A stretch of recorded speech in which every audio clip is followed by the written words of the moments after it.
your metric typically, CPC, cost per customer. I'll just move this AOV so that you can put it up here. AOV, average order value, and there's one more, LTV. Oops. And that is lifetime. Man, I can't spell this morning. What is the deal?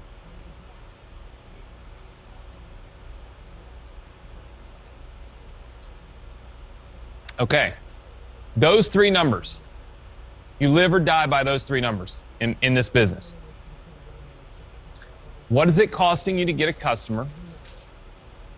What is the average amount of money that that customer will pay you on their first purchase? Okay. And then what is the lifetime value of that customer? What is that customer going to spend with you over 5 years, 6 months, 3 months, whatever the case may be, right? These are metrics that you have to know. You absolutely have to know them, or else you can never make decisions. For those of you that'll be joining our mastermind, the media agency, they're going to ask you right off the bat, they're going to say, what can you afford to pay for a customer? What is your CPC? What is your average order value, your AOV?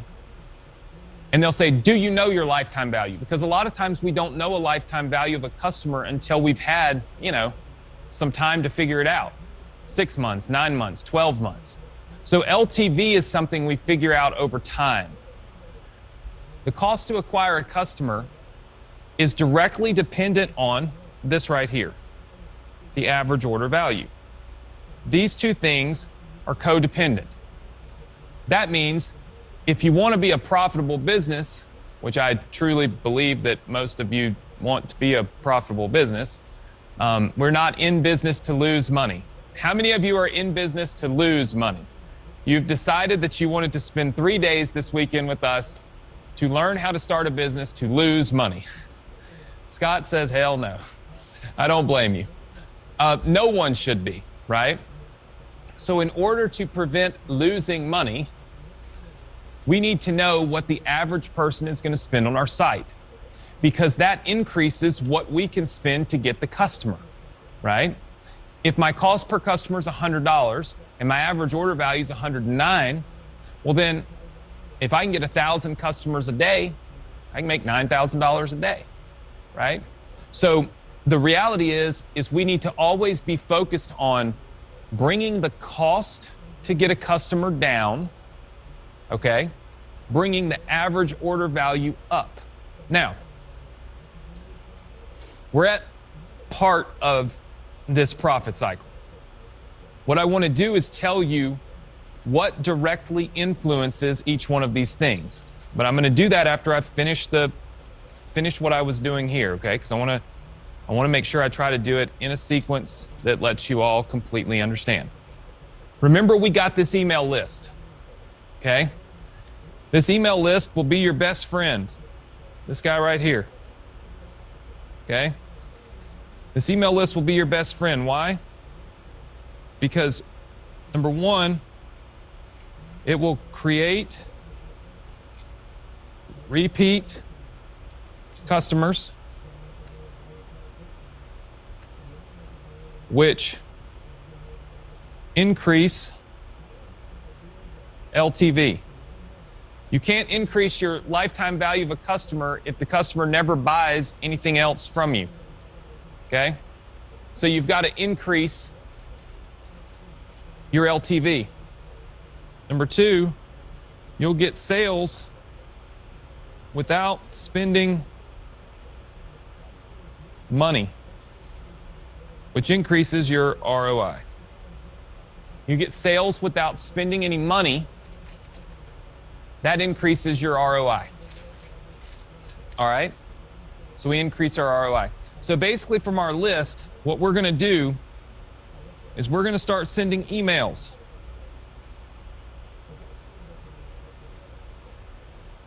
Okay.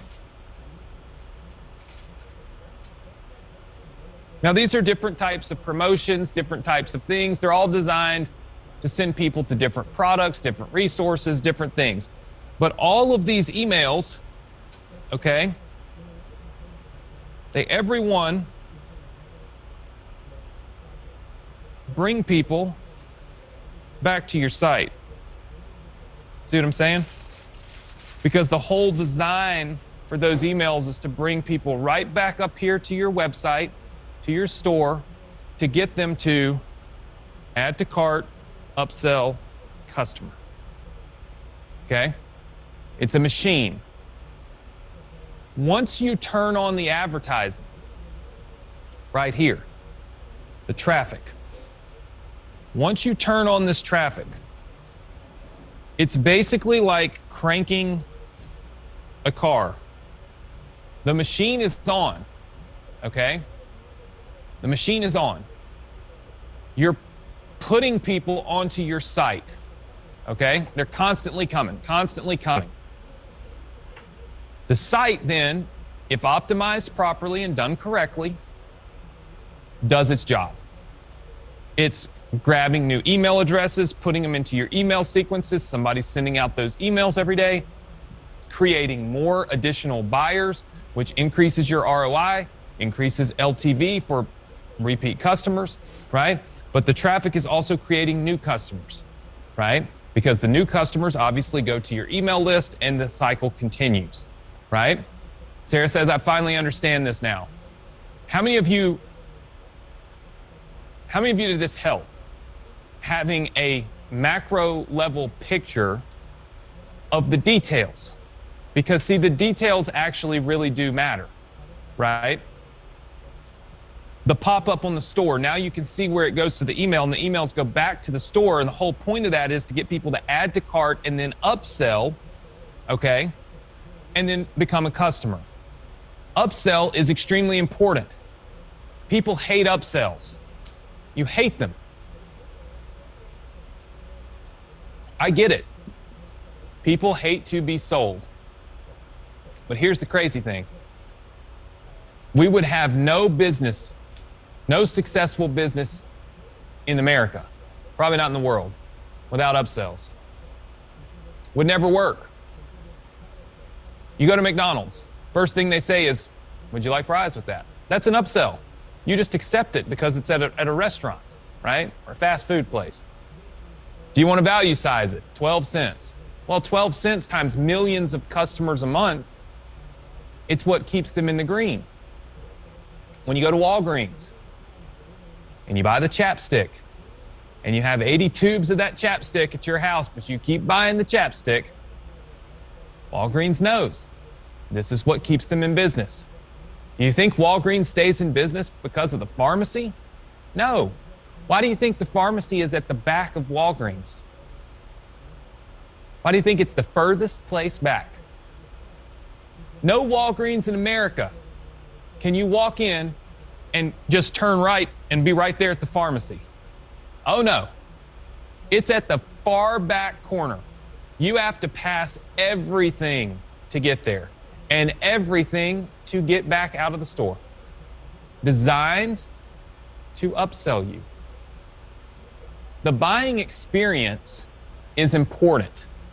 That's the reason why Adrian talks to you about, look, you know, this app and that app and this app and that app. The apps are designed to create that same type of the pharmacy is at the back or the chapstick is right there at the front when you check out experience on your store, right? Because you can't do it without the apps, right? Without somebody's apps. Doesn't even have to be our apps, be anybody's apps. Doesn't matter to us, right? The reality is the apps create those experiences because Shopify gives you a store that's like a shell. Imagine the shell of a Walgreens. What you put into that shell is what determines if it's going to work. And where you put the things in that shell determine if it's going to work, right? So what we're doing is we have a shell, we have a Shopify store. Now we're putting products in it, and the types of products that we put in determine whether or not it'll be successful. But then where we place those in the journey, okay, greatly affects the profitability or the viability of your business, right? Hey Barry, it's the mastermind. We'll just, nobody's going to be able to tell you about the mastermind. It was talked about yesterday. Later today, we'll go through it. So if that's something you're interested in, I promise you we'll cover it a little bit later. I just don't want everybody talking about the mastermind in the chat. I wanted to really focus on what we're teaching. But we'll give you information on the mastermind. We won't have an entire long presentation about it, but I'll show you the slide with it, okay? And you can book a phone call to talk to one of my guys about it, okay? So look, we would love for all of you to be a part of our mastermind. We really would. And we would love for all of you to be in our Platinum Accelerator, okay? Every single one of you. We know it would benefit every single one of you.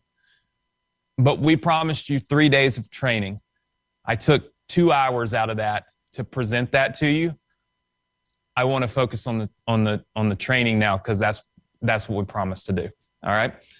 So for those of you that missed that yesterday, we'll give you, a 10-minute, 15-minute quick overview of it today, and let you book a call and talk with the guys on our team about it, and they can help you, because I want to be true to our word about we're here to teach you. We'd love for you to be a part of the mastermind, but this is not a 24/7 sales event, right? So hopefully you guys can appreciate that. All right.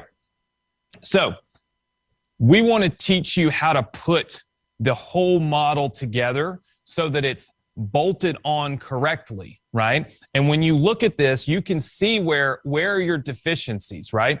Did you forget this piece here? Oh gosh, Anthony, don't erase your stuff now. Did you forget to do something with upsells? Ooh. Okay, maybe that's where you need to be focused on your store. If you're not getting any upsells, if people are coming in the store and they're only buying one product, and you see that happening over and over again, and you take this picture that I've drawn for you, okay, and you look at it and you say, okay, where's my problem? Every one of my orders is for one single product. Right here, upsell. That's my problem. I need to figure out how to get more upsells, right? I need to get an app. Adrian and I have one called Optimize Upsell that literally checks what somebody's buying and then immediately shows them the things that we know that they would buy in addition to that, right? But there's tons of stuff like that, right? But you need to have something like that that's showing those customers that upsell, right? Because you're not getting additional purchases. Maybe you're looking at it saying, gosh, we sell products that are $12, but it's costing us $70 to get a customer.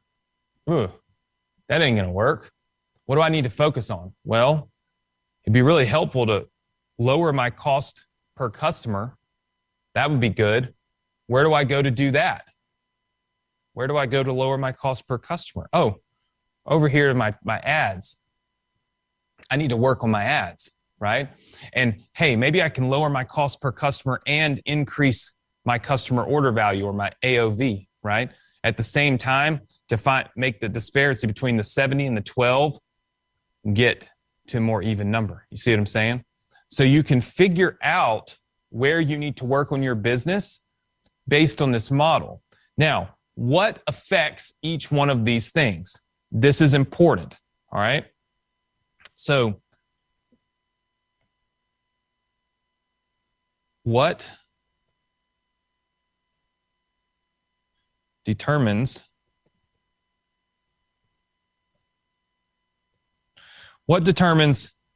CPC, cost per order?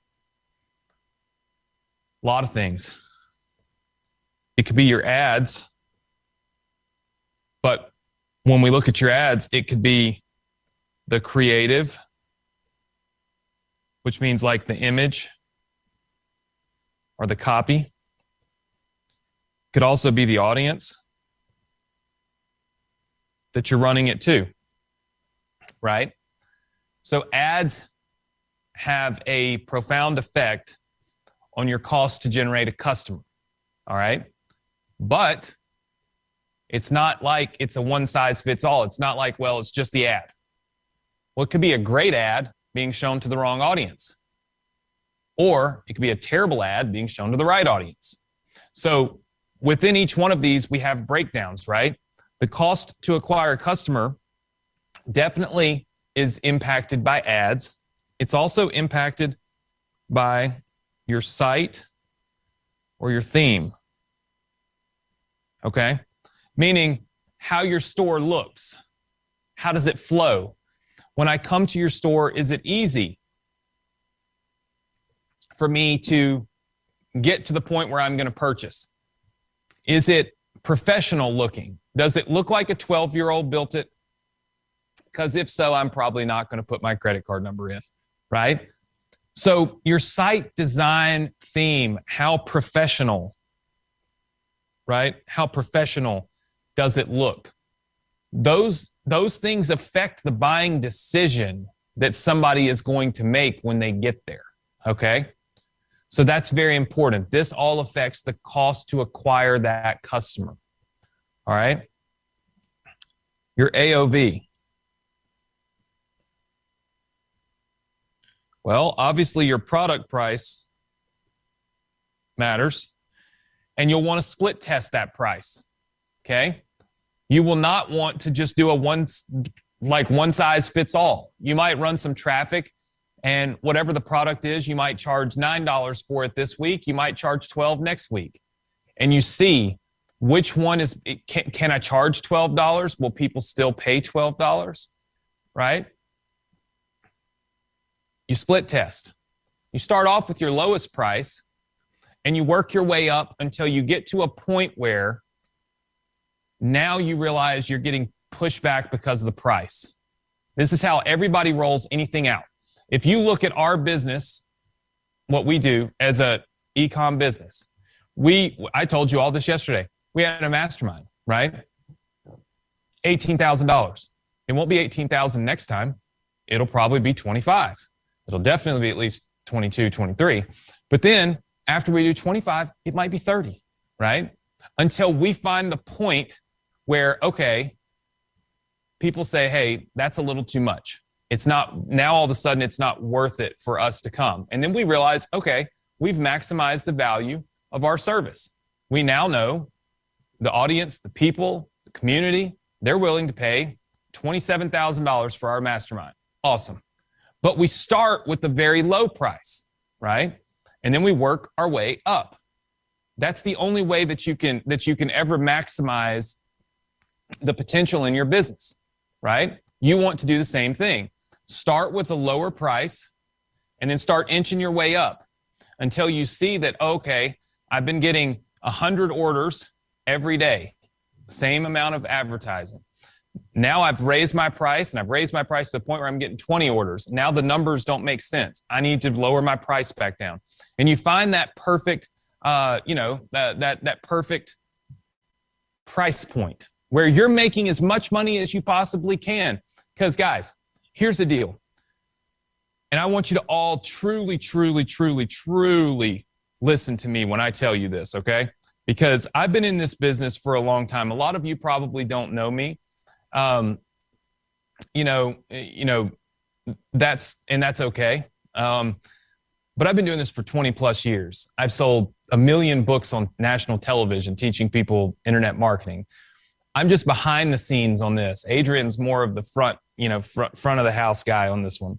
But I've been here for a long time, and I've taught people, thousands and thousands and thousands of people, hundreds of thousands of people, how to build internet businesses, right? The one thing that people always have a problem with is charging for their products. They're always like, well, but I really want to try to, look, I want to make some money, but I also want to save the customer a lot of money. I don't really want to charge them as much as I possibly could. Listen, this is a for-profit business.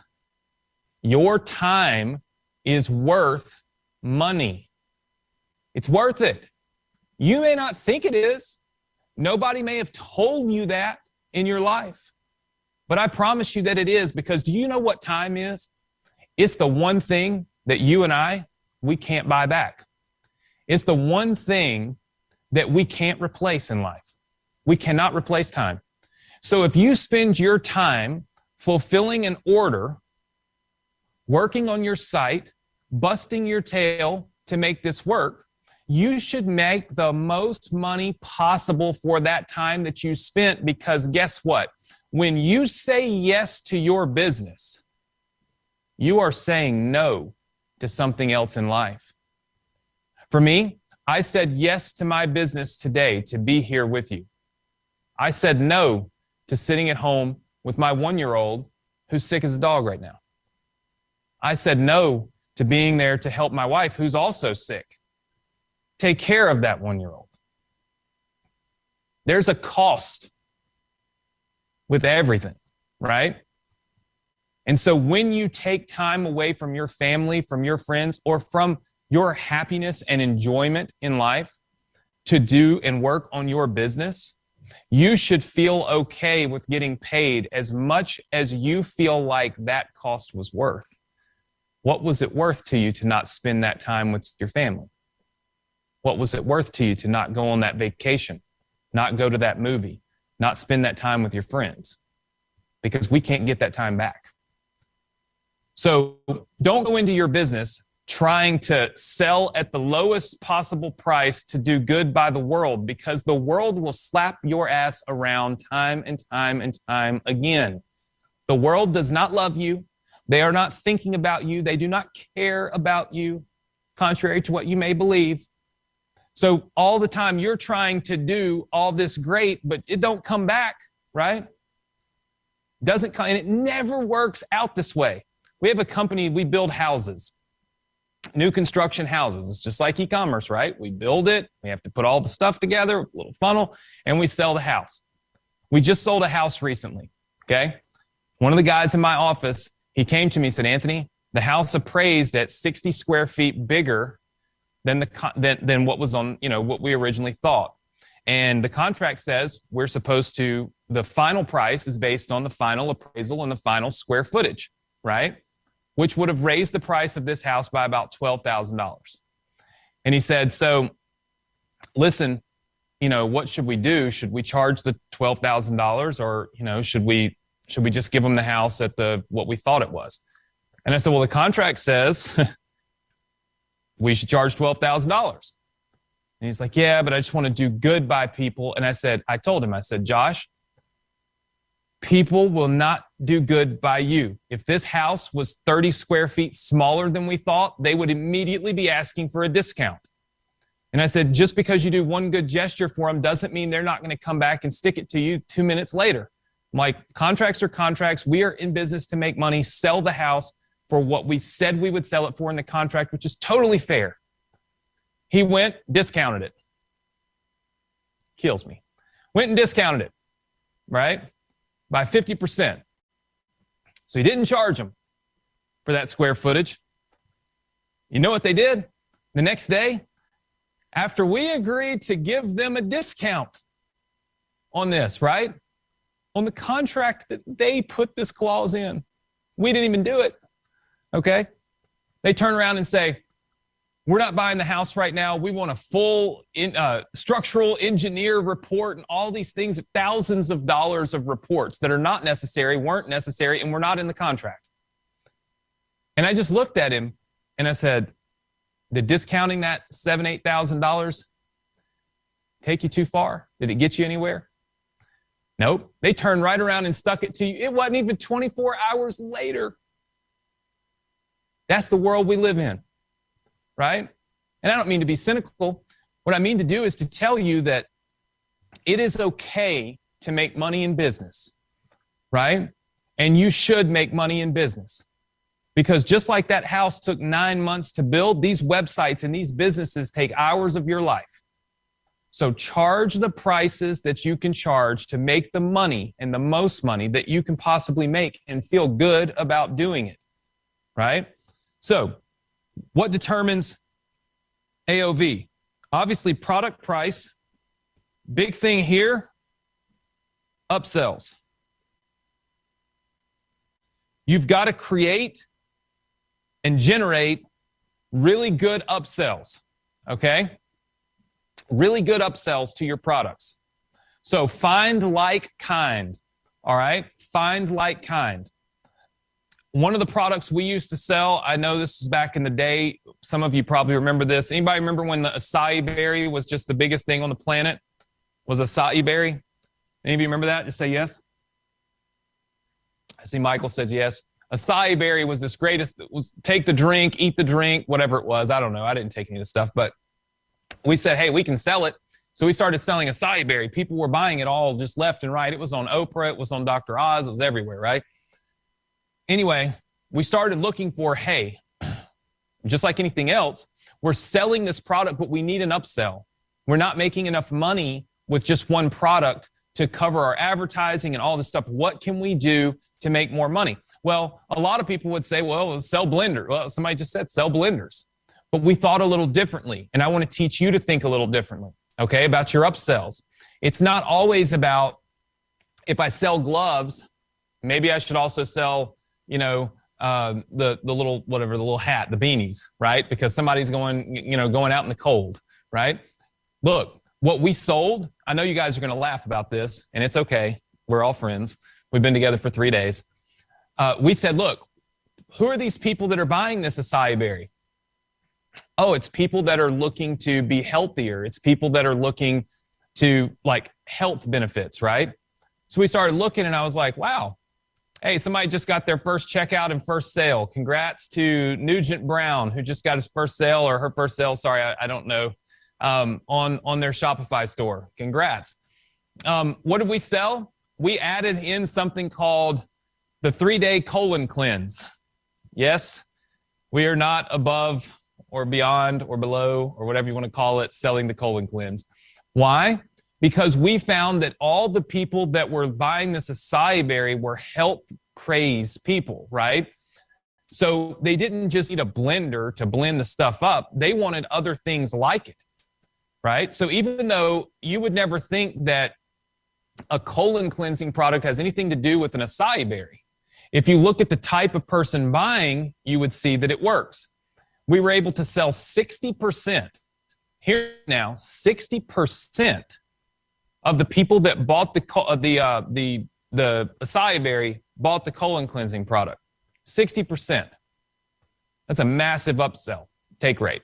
So think outside the box like that, right? What does the avatar, what does that customer coming in want, right? Upsells matter. And then what determines LTV? LTV is going to be determined by more products constantly and emails all the time. All right. Your LTV can only go up if you have additional products for people to sell. That is why Adrian talked to you so much about, hey, make sure you're always doing product research, because you need to add more products to your store. Because if you don't, customers keep coming back. They keep seeing the same stuff. There's nothing for them to buy. This is a machine. Remember, this never stops. If you've got these ads running, there's always customers coming through, opting in, getting on your email list, and being sent right back to your website for additional products, additional services, additional deals, additional this, additional that, right? So you've got to always be doing this product research and adding new products to your store. This is key, right? Key to always be doing it. Now, emails all the time piss people off, don't they? I don't get emails from Amazon, but I go there all the time. Well, I mean, there's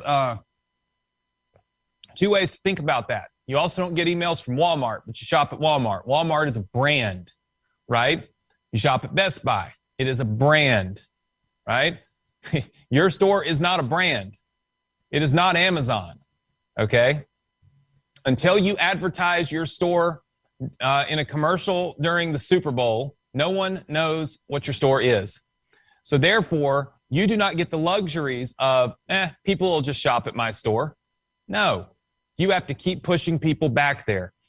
Look, people always like to argue with me about email, And I'm not saying you are. I'm saying in general. People like to argue with me about my philosophy on email marketing.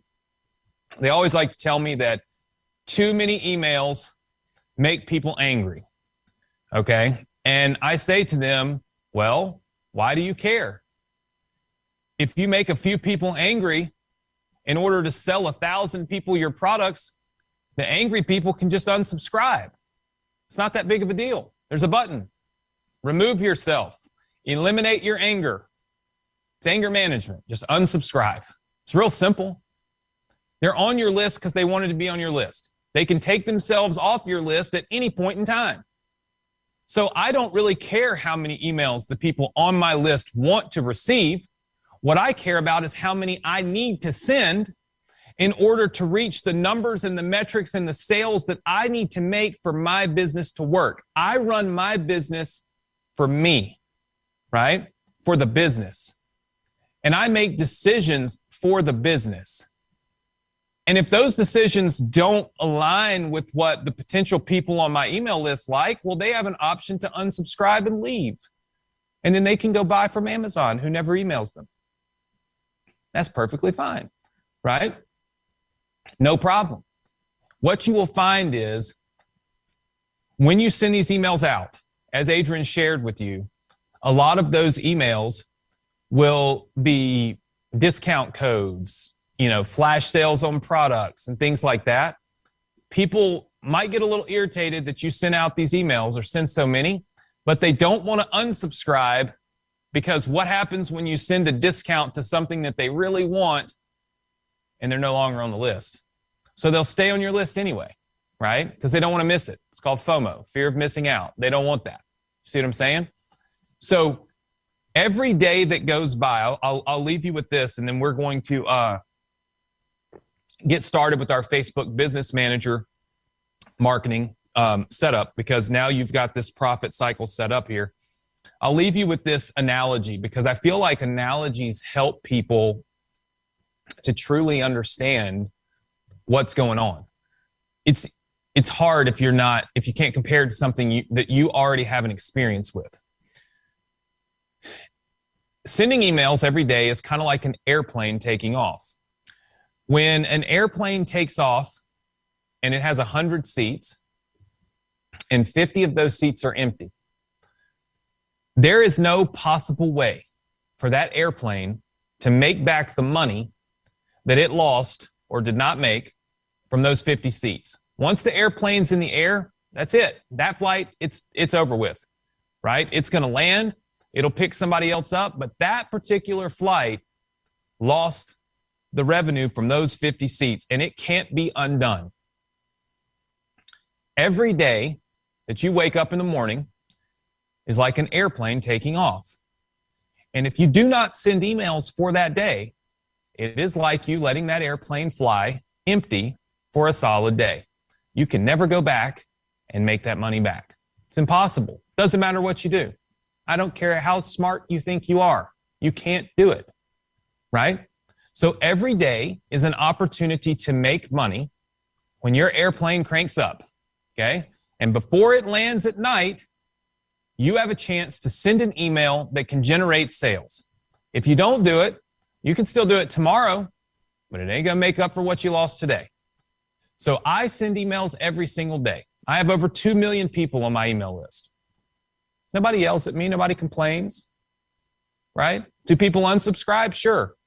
But a whole lot more buy things every day than unsubscribe.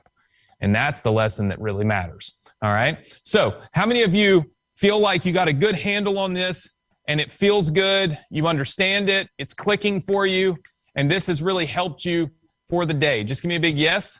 Want to see if we're all feeling good? Very, very, very good. Awesome, awesome. I was going to take a break, but let me just see. Let's see here. Yeah. So I think what we'll do is let's see. I think we will throw to a 10-minute break while we get Roger set up to teach you how to set up your Facebook ad business manager. Now, this next session is going to be extremely enlightening, okay? This is an awesome session. This is going to be step by step, setting up your business manager correctly. It's like pouring the foundation of your house. If you screw it up the first time, sorry, you can't fix it, right? So go get some coffee, right? Stretch, jump around, do whatever it is that you need to do in order to wake yourself up, okay? Because this is the implementation side of the training, and you don't want to miss that, okay? So we will take a 10-minute break right now, and then we will be right back with Roger teaching you how to set up your Facebook Business Manager.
All right, all right.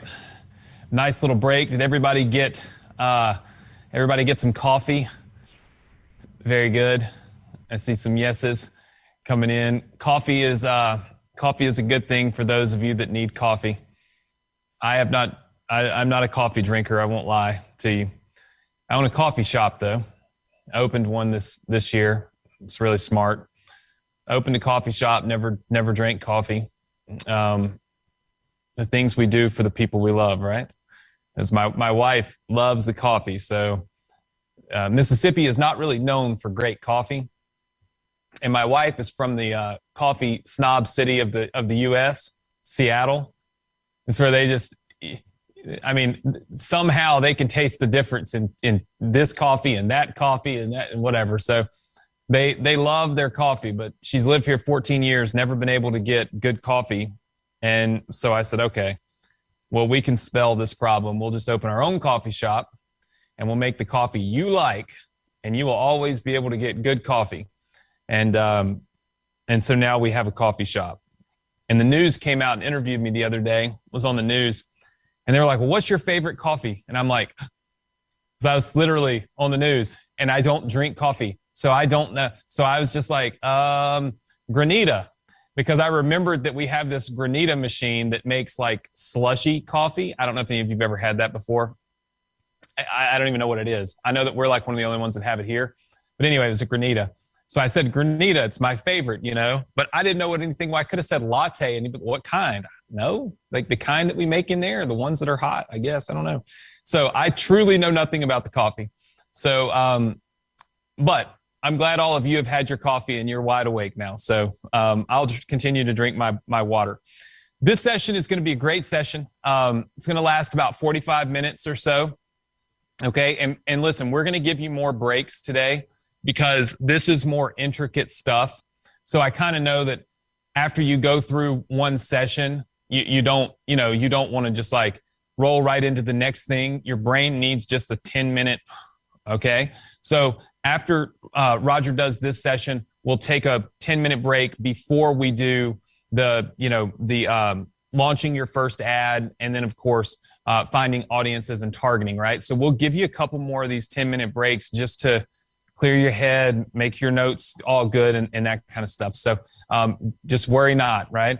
So we're going to bring Roger on in just a second here. I'm going to bump him up to co-host really quick. So, Roger, it should have just asked you to be a co-host with me here. It says that I am a co-host. There you are. Me loud and clear? I can hear you and I can see you. Everybody, Roger. Awesome. Everybody. Hey, everybody. Guys, Roger has been running ads now for us. Now, I'm going to just slaughter this. I think it's been 7 years. When you count them all together, it's something like that. Something like that, yeah. 7+ years, and has run ads for anything e-com, affiliate marketing, course creation. We have a software called Webinar Fuel. He runs the ads for that. I mean, he's been running ads for all of our different things. And one of the things that Roger's always been willing to do for our audiences, whenever we need somebody to really break down the business manager, how it works, what's in there, because it's very complicated and it changes all the time. He's always the one, like the go-to that can come in and really just, nail this and make it somewhat easier to understand how to set up your business manager, what all the pieces are, how it works, and those types of things. So Roger is obviously, hanging out with us on a Sunday away from his family, away from his kid, away from his wife. And so I want you guys to, like I told you, anytime we make a decision to do one thing, we're saying no to another, right? So being here, he's saying no to being with his family. So please respect this time, respect that he's here.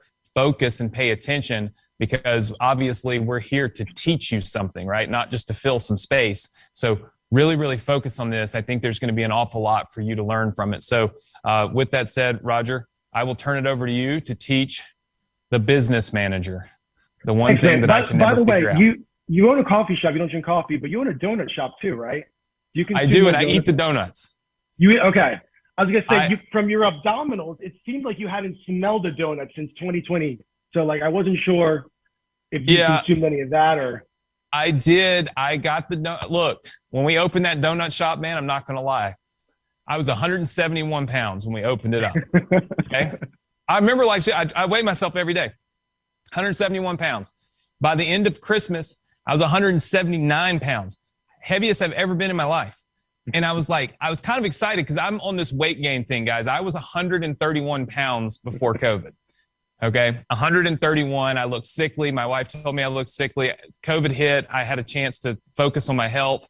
And so off we went. So anyway, I was excited. I was 179, but then Roger, I have this app and it tells me, and it said, and I always look at things, is anything high? It said visceral fat. And it was the first time I'd ever seen a high number when I got off the scale. What is visceral fat?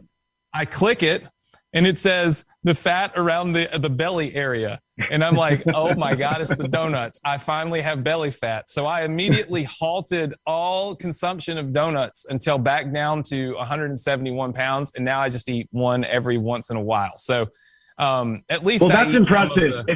If an app ever told me that, I would decide to get rid of the app because I don't need that level of disrespect in my life. Yeah. Well, it told me I had belly fat. That was like dramatic moment for me. I've never had such a thing.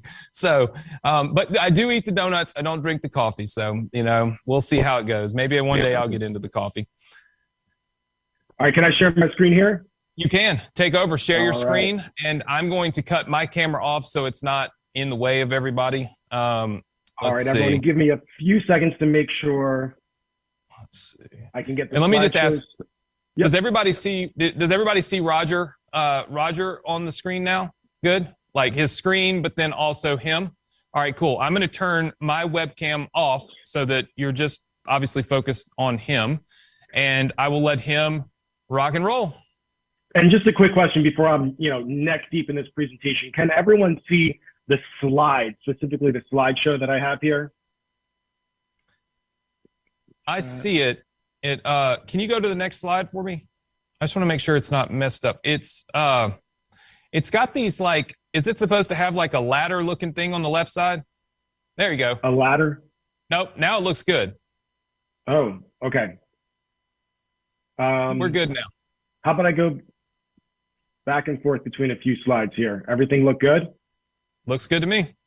Okay, awesome. Cool.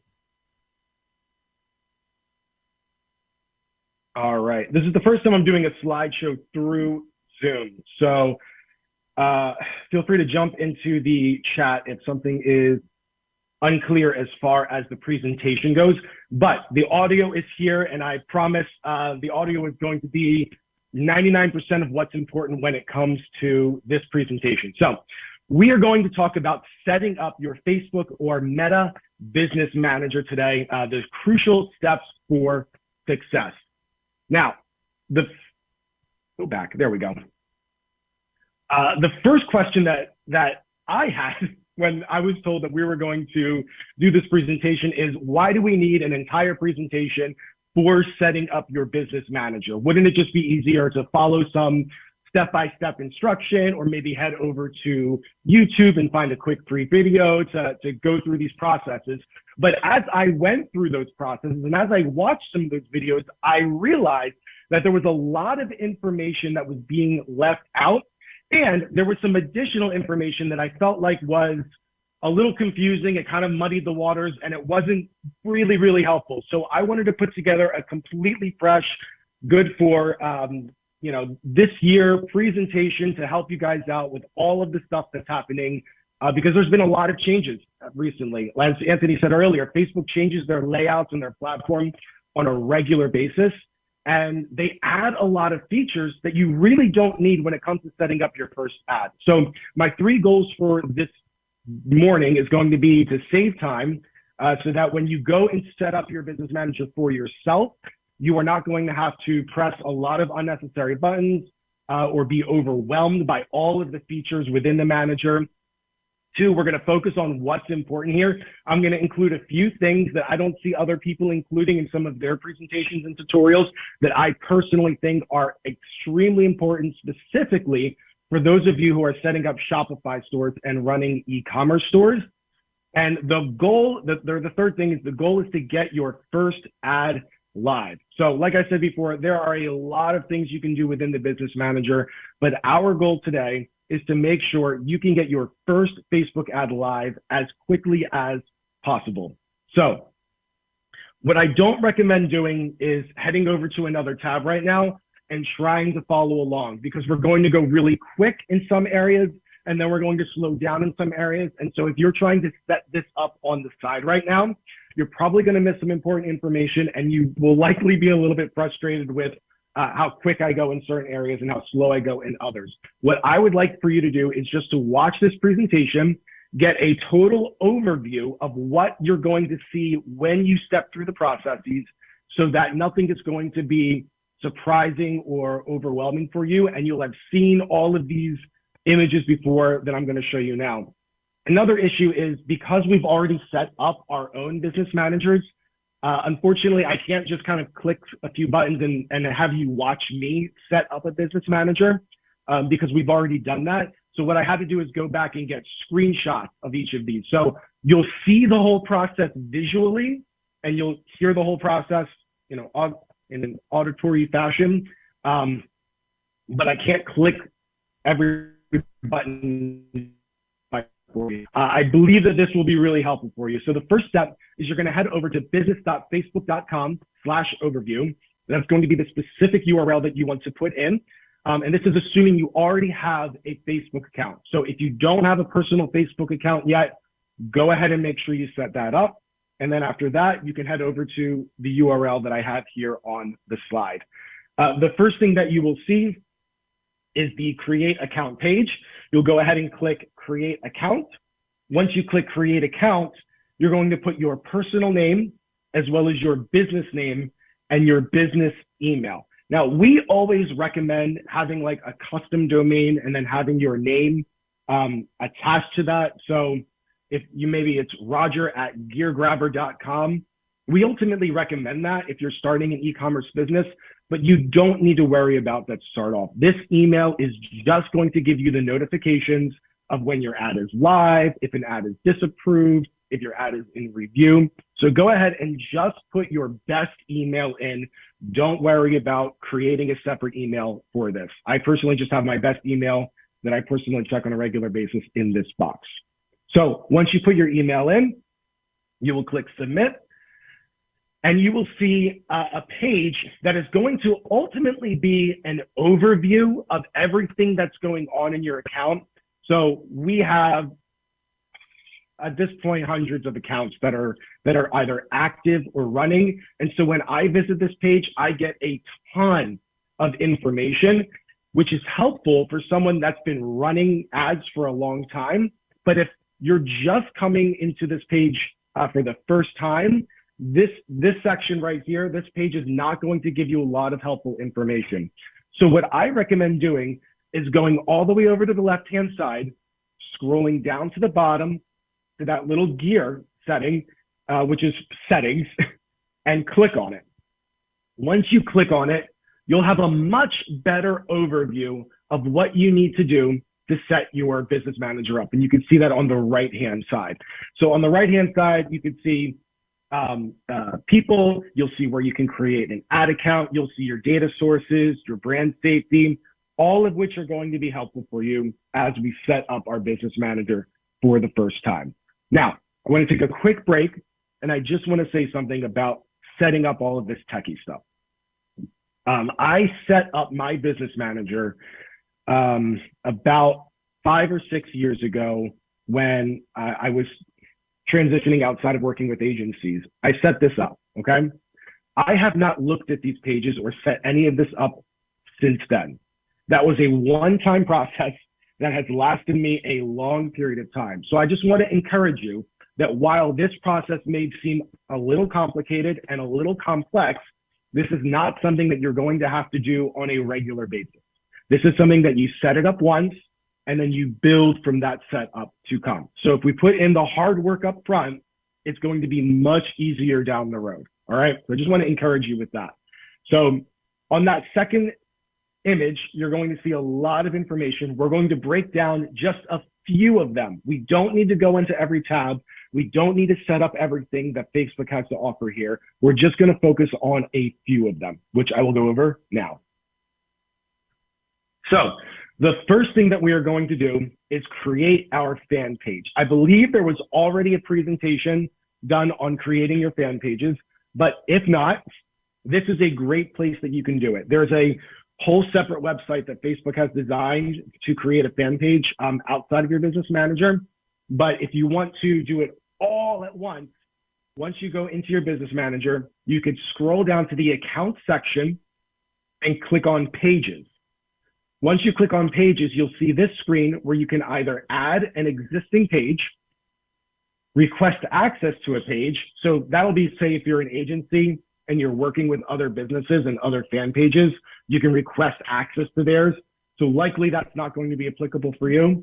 But the last one will likely be the most important one, and that's create a new page.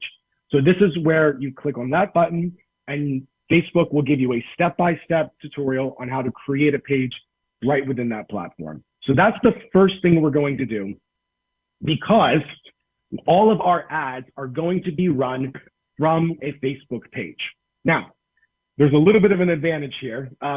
You could also create an Instagram account right within this platform as well. However, you don't have to. You could actually run your ads on Facebook and Instagram just from your Facebook page.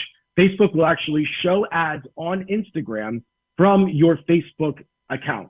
So if your goal is to get an ad set up as quickly as possible, I would say just go ahead, create a Facebook page, and that's it.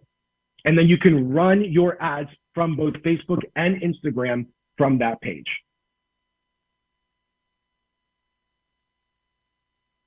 All right. Nope, it's not going to let me slide. How about we try clicking first? Okay, great. The second step is to create an ad account. So first we were at pages. We created a Facebook page. The second step is to create our ad account. So you'll click on that button there. And then just like with the page, there's a little add button.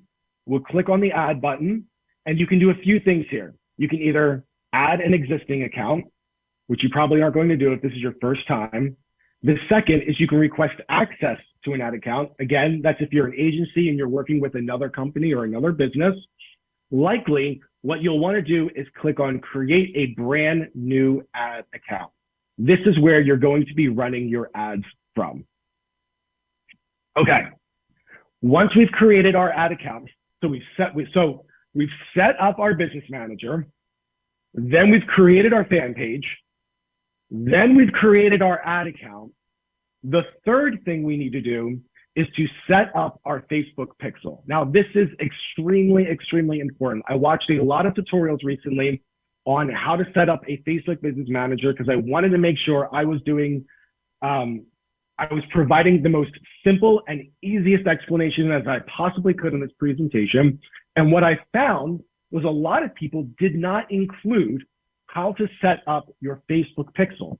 And there were others that said, setting up your pixel is a totally optional step. I 100% disagree. If you are running an e-commerce store, especially on Shopify, it is absolutely essential before you set up any ads, before you run any ads, to set up your Facebook pixel. So I want to give an explanation of what the Facebook pixel is, why it's so important, and then a quick tutorial on how you can set it up. So first of all, what is the pixel? The standard definition that I have here is that it's a little snippet of code that goes onto your website, so onto your Shopify store, and that snippet of code will send data back to Facebook. That data can be anything that your user or customer is doing on your website. So say you place that code onto your website. If people are browsing different pages, that pixel collects the data. If people are clicking add to cart on your store, that pixel collects the data. If they are making a purchase on your store, that pixel is collecting that data and it is sending it back to Facebook. So the alternative definition that I have here is that this is the essential tool to make money with paid ads. And let me tell you why. So there are three main purposes of the Facebook pixel. The first is tracking. It is so important that your Facebook pixel is there specifically just for tracking. Like I said before, that pixel is gathering all of the data onto from users on the Shopify store, and it is sending it back to Facebook. Okay. Now that is so important because we have a lot of ads. I have an example of an ad account here where you can see we're spending, 6 figures on a regular basis. We have lots of different campaigns, and within these campaigns, we have lots of different ads. And there is no way without the Facebook pixel, there is no way to track what ads are actually producing sales.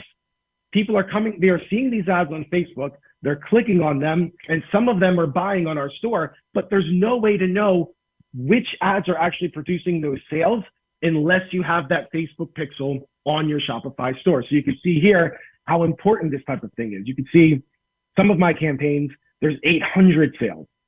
Some of them there's 200, and some of them there's only 5. So it's important for me to have this information so that I can go into my campaign and I can turn off all of the ads that aren't working, and I can increase the budget on those that are working. So tracking is one of the key features, but that's not the only reason that we use the Facebook pixel. The other, or the second, is optimization. So optimization is focused on a particular action. When you're just getting started, your Facebook pixel has no data to go off of. But as you begin to get more and more sales on your store, then that pixel is getting more and more information about the type of person that is buying on your store. It's gathering more data about the type of person. Now, why is that important? It's important because Facebook allows you to optimize based on a specific conversion objective. So that might sound a little confusing. I know that was a lot of lingo, but let me show you within Facebook's platform what that means. When you're creating an ad, and we'll go over this in a later session when we actually go to create an ad, there are a few things that you can optimize for. In other words, Facebook is asking you, what kind of results do you really want? Who do you really want me to show this person to, or these ads to? The first one is awareness. Awareness is like, is just getting it out to as many people as possible. So the objective for a commercial on TV or a billboard, it's you just want to be in a prime location where as many people see it as possible. And that's great for a brand like Coca-Cola or a new TV show that's coming on and you want a lot of people to see it. But when we have a product, a very specific product in our Shopify store that we want to sell to a very specific type of person, we don't want to show that product to just a ton of people. We want to show it to people who are most likely to convert, the people that are most likely to purchase it. And the only way that that Facebook can have that information is by gathering it through your Facebook pixel on your store. So the other objective here is traffic, which that used to be called website clicks. So that means our goal is just to get as many people to click over to our website as possible. We don't want to use that one because we want people to do more than just show up on our website. We want them to buy something. Engagement, leads, app promotions, all of these are really to get people to get as many people to see our ad as possible. But our focus, for those of us who want to make money with our store as quickly as possible so that we can scale it to as big as possible, we want to focus on this objective called sales. And the only way for Facebook to know who is most likely to purchase is if that snippet of code is placed on your Shopify store. So the first reason we use it is tracking. The second is for optimization, get as many people to buy as possible. And the third is for retargeting. Because that pixel is tracking all of the user activity. It also knows exactly who visited this particular page, who added something to your cart, who viewed the checkout page, but maybe they didn't buy. Well, because we have all of that information on our pixel, Facebook allows us to create something called a custom audience.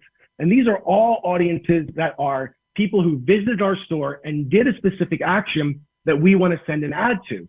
So let's say, for example, we have our store live and we have a ton of people who added our product to a cart, but they didn't buy yet.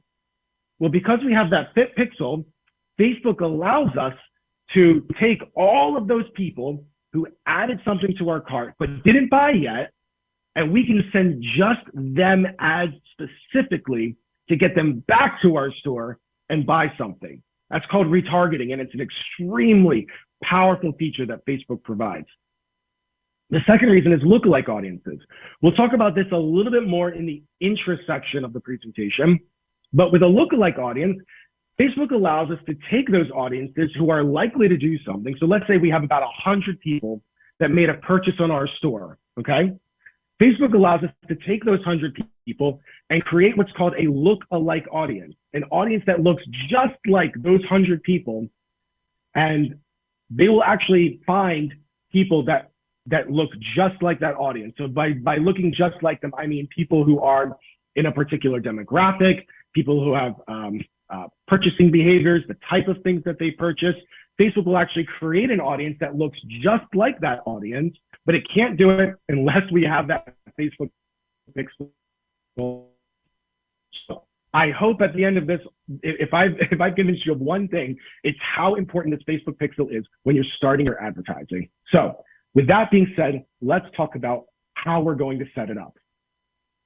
So we go back to our main business manager page, and just like we were in accounts, we clicked add account, just like we created our fan page. Now we're scrolling down to this little section that says pixels. You'll click on pixel and you'll see a little button that says add.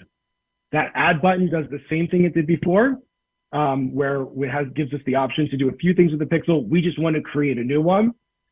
It'll show you this screen over on the right-hand side. You'll put any pixel name, it doesn't matter. Put the name of your store. That's probably the most helpful thing that you can do. And click continue. Once you click continue, it'll give you the option to either continue managing your business or set up the pixel now. If you are ready to go, then go ahead and click set up the pixel now, and it'll take you to this page where it'll give you 3 different options. If you're using another store type like ClickFunnels or Lead Pages or some other software, you'll probably need to manually add that code to your website. But because Shopify integrates so well with Facebook, all we have to do is click this top button up here, add code using a partner integration. So you'll click that button up there, which is why I have it highlighted. From there, they'll give you a bunch of different options. And ours is obviously going to be Shopify because that's the platform that we're working with. And you'll click the Shopify button. Now, this is important, and this is where it gets a little confusing. From here, once you've clicked Shopify, now you need to head over to your Shopify store. So you're going to open up a new tab, head over to your Shopify store, and scroll down to the section that says Facebook Pixel. And click preference. I'm sorry, you're going to go down to the section that says preferences, and then you're going to find the section that says Facebook Pixel. Because remember, now we need Facebook to talk to Shopify to connect to the pixel, to integrate those together. So you'll head over to your Shopify store, down to preferences, click Facebook Pixel.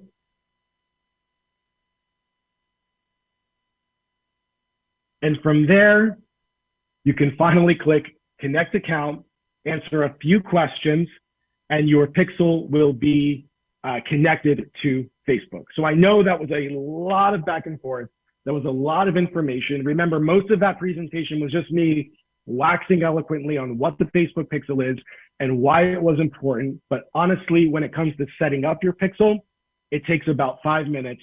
And once you know how to do it, like some of the images that I showed you here, you'll be able to do it very quickly. So that's step 2, setting up your Facebook pixel. And there is one last step to setting up your business manager that I think is so, so important. And then we'll move on to the next section after that. And that is verifying your name. Now, another reason why some other business manager tutorials weren't exactly helpful is because they didn't include this step. The reason is because this is a very new thing. You did not have to verify your domain to launch an ad up until just a few months ago. But now it is 100% required to verify your domain before you ever launch an ad.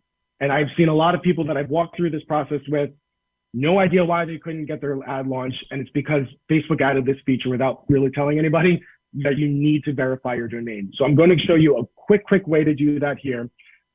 Remember, we're back on our business settings. And now we're going to scroll under the section that says brand safety, and we'll click on domains. Once we've clicked on domains, we will click create a new domain.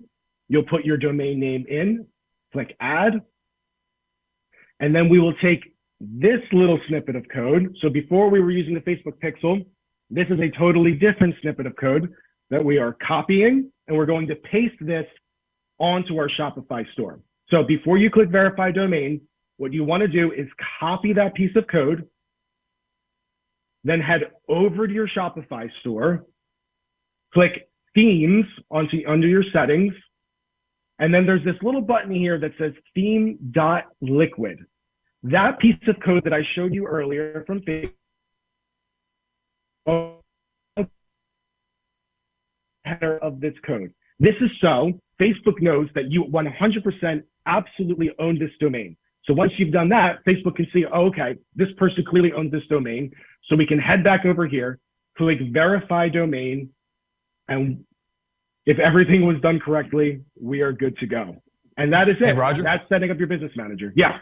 Hey, Roger, two things. I want to break in real fast. Dale, you said when will this segment end? You'll come back then. You're more than welcome to leave right now and just don't come back. How about that? Seriously, I set the preface up front to be respectful. So if you're going to be disrespectful, leave. Real simple. We don't have to teach you this. Just leave and don't come back. And if you don't leave on your own, I'll get off of here in just a second and boot you out. And then you don't have to worry about putting the same thing in these comments 52 times about Roger's slides. Now, do I realize that these are showing up small? Yes. It's streamed through Zoom. We are trying to show it to you the best we can. And I also told you all that I was going to send you a copy of his slide deck when this is over. Will that suffice for everyone? Yes? Roger, will you exit the slideshow presentation and see if you can, just leave the slides themselves up and zoom in? Because the screenshots are pretty small. So I know you're in like Google Slides, right? So yeah, you're in there like this. So make your screen as big as you can and see if you can zoom in on each of the slides, because that may allow us to see them a little more clearly. Unfortunately, when I try to zoom in on each slide, it makes the actual screen bigger, but the slide becomes smaller. Gotcha. Okay, no problem. Well, then you can try to, you can get back in, and what we'll do is we will share the slides with everybody. Okay.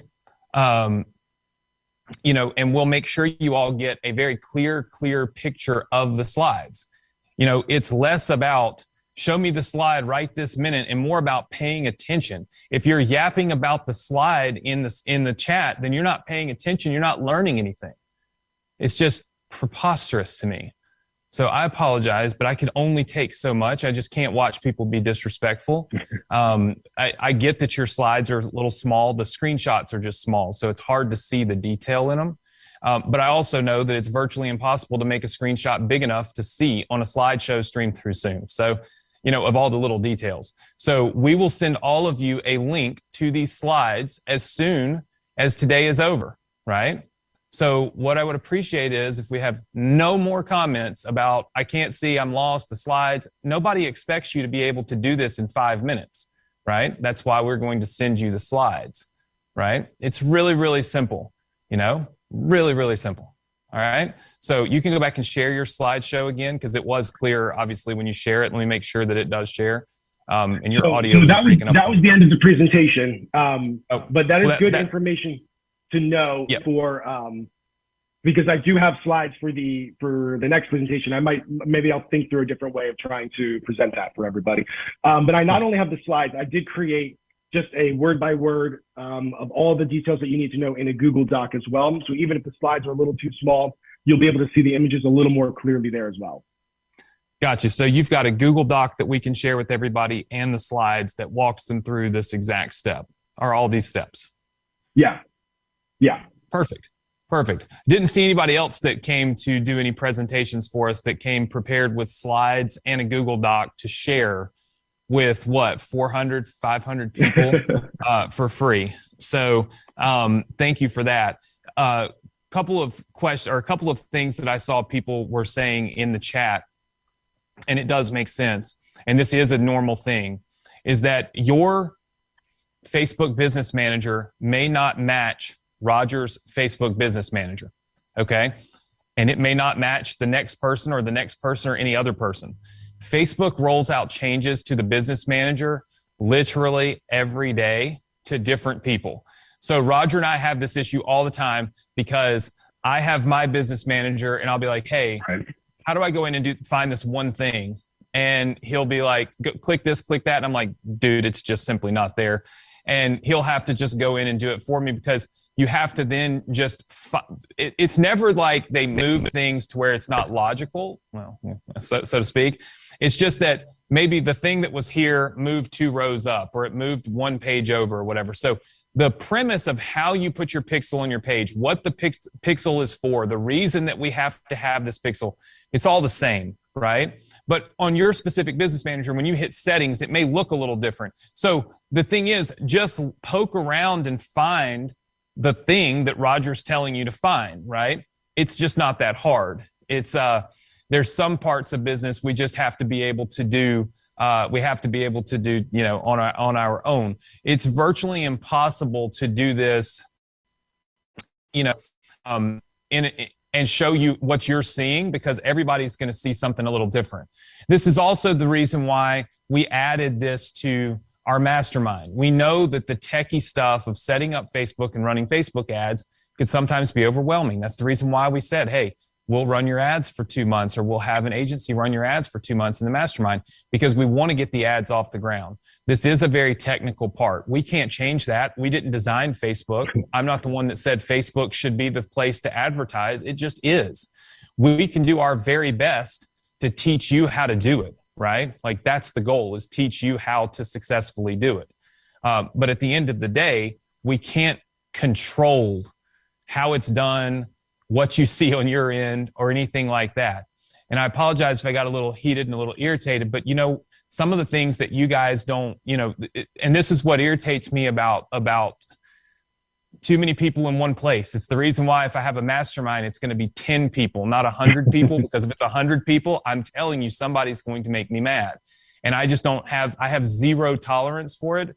And it's because, you complain and you complain and you complain, and you get focused and fixated on one simple thing, but you miss all the training, because all you want to do is complain, right? As if putting it in the chat box 75 times is going to change anything, right? You think the slides are going to magically just become larger because you complain in the chat box for 45 minutes? No, you just look like an idiot. That's the only difference. It's like, that's all that changes, is you went from somebody that might have been intelligent to a complete idiot. And you missed everything. And the second thing is you don't know, when these people come on here to train us with, like, Adrian and I do this because you're our students. You're not Roger's student, right? And we're not paying him to be here. So you don't realize they're taking time away from their families. You don't realize what they may be going through, right? You don't know if one of their spouses is sick. Maybe one of them has cancer. Maybe they have a sick child. And they take time away to come and teach you, and then you bitch and gripe about the size of a slide. This is a learning lesson for every single one of you. Every single person, learning lesson. Focus on the things that matter and don't complain and gripe when you are being taught, and be respectful.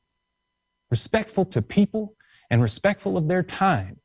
If you paid him what he's worth to be here teaching you this, gripe all you want. You paid for that right, but you did not.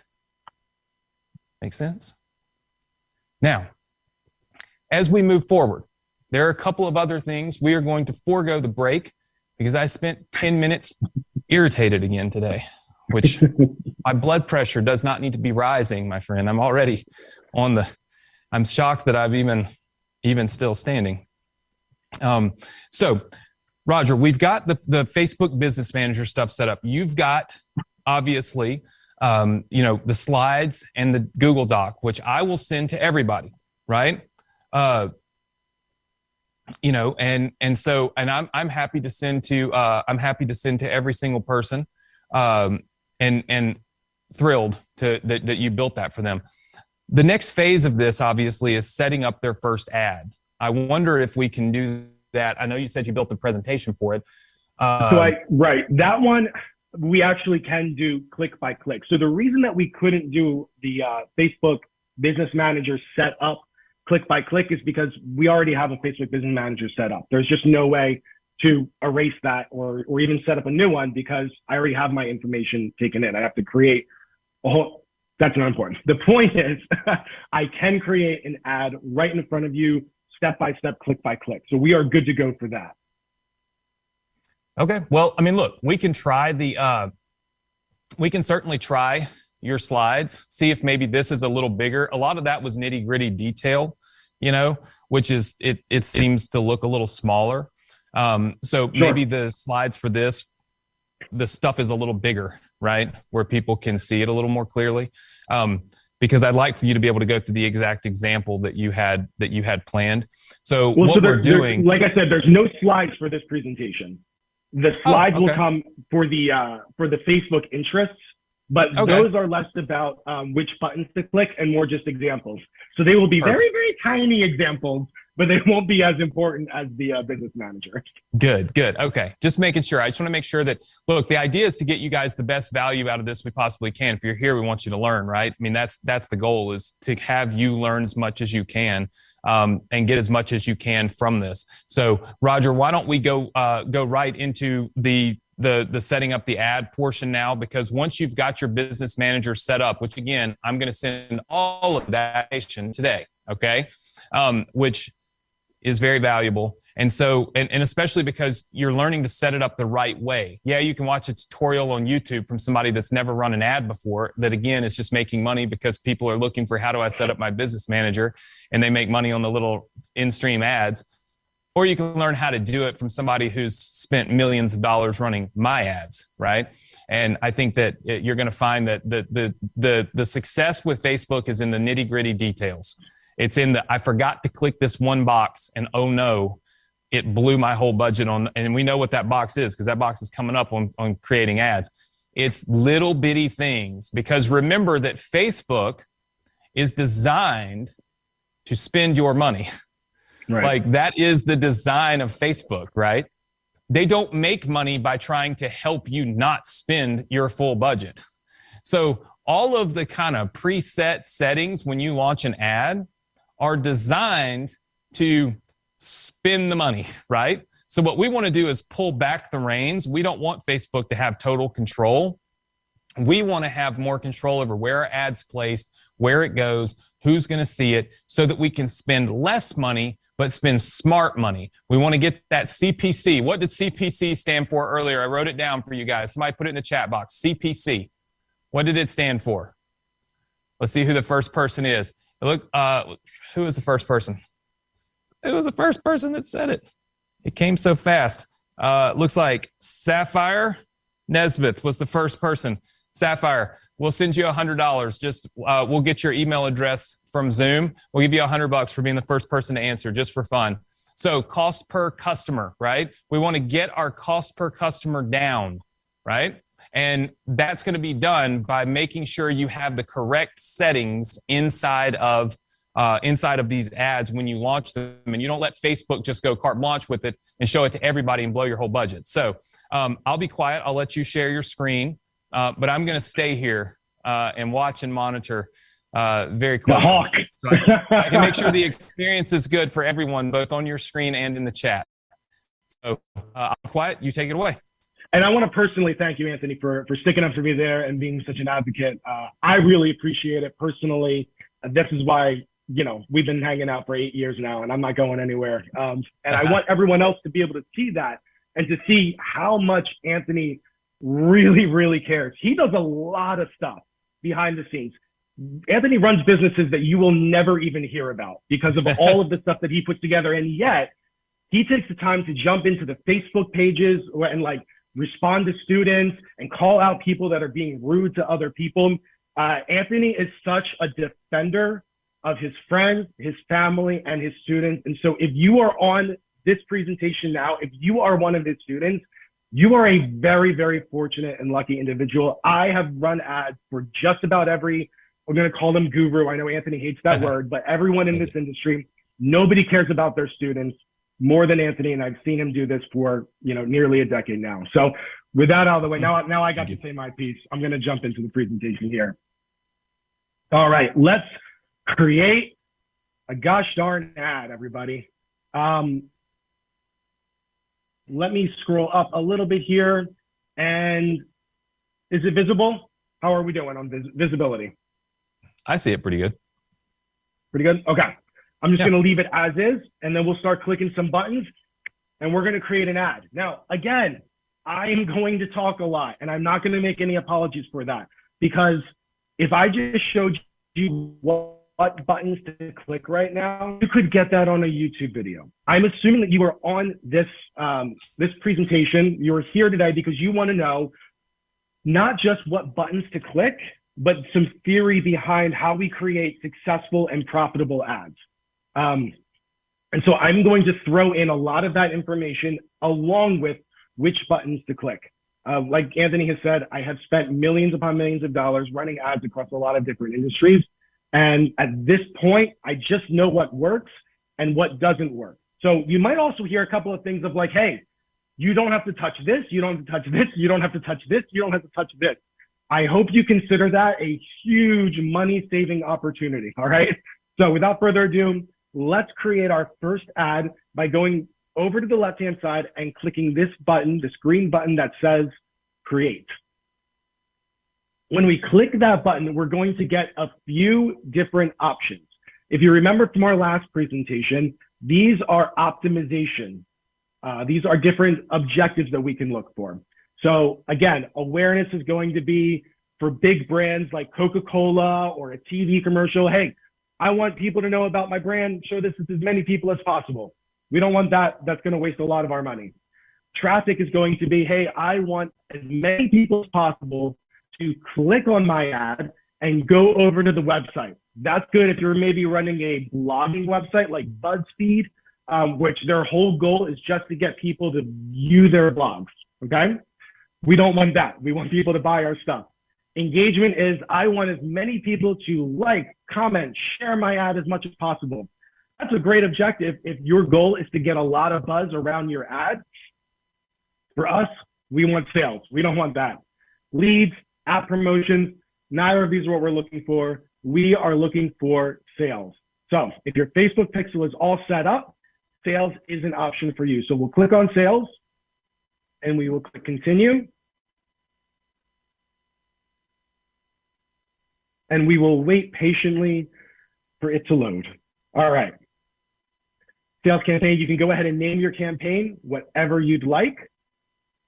We'll scroll down a little bit here. Now, there are some settings that you can do in the campaign details. The way that this auction is the way that you're buying the ads. That's more of an advanced algorithm thing.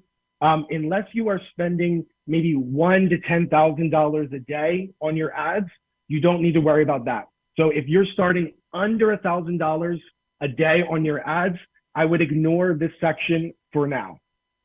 The next is A/B testing. This is an opportunity for you to take two different types of ads and test them against each other, all within one platform. Now, we really do recommend split testing. We really do recommend trying out a lot of different, what we call creatives, like images and headlines and ads. We do recommend doing that. But I have found after years of trying like this feature here, this A/B test, they do not do a very good job of testing your ads for you. So I would just leave that off, even though it's a very appealing thing and you'll likely hear us say, test a lot, test a lot, test a lot. You don't want to use Facebook's feature just yet. Advantage campaign budget. That is just another feature that I don't recommend trying out just yet. So you can leave all of that just the way that it is and click next.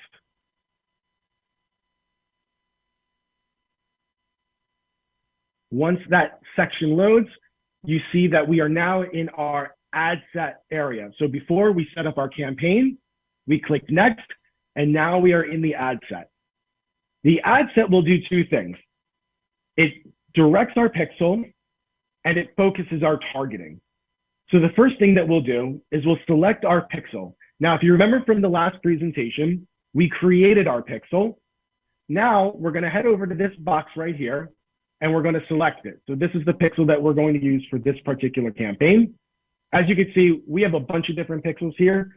Because you'll have just created your first pixel, you'll only see one option and you'll click that button.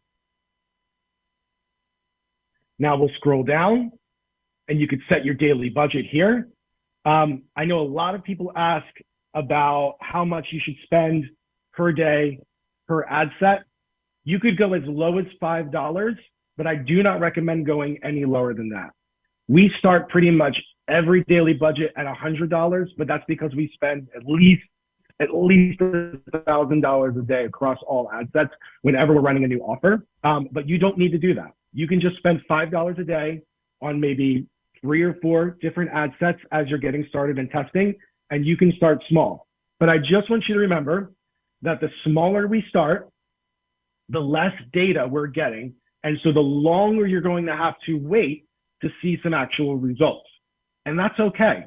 Sometimes I would recommend, hey, if you have just a very little bit of money to start with, I would recommend just $5 a day. Or you don't have custom